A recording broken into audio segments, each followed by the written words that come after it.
La version chinoise de TikTok, donc la version domestique, on va dire, du réseau social, d'abord, quand vous avez moins de 14 ans, elle est limitée à 40 minutes par jour. Ensuite, ça coupe.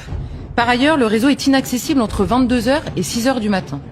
Ensuite, nous dit-il, les algorithmes en Chine montrent aux petits Chinois des expériences scientifiques à refaire à la maison, des expositions, vous vous baladez dans des musées, vous avez des cours sur le patriotisme, qu'est-ce que c'est que l'attachement à son pays, des vidéos éducatives et scolaires. Et ailleurs dans le monde, c'est pas du tout les mêmes algorithmes qui jouent. Or, nous dit-il, vous avez eu une étude qui a été faite sur des adolescents exposés à TikTok, version chinoise, et exposés à TikTok, alors c'était aux États-Unis, mais version ailleurs dans le monde, on va dire. Et au terme d'une année passée sur TikTok, les enfants en Chine, quand on leur disait quelle est la carrière dont vous rêvez, répondaient majoritairement astronaute.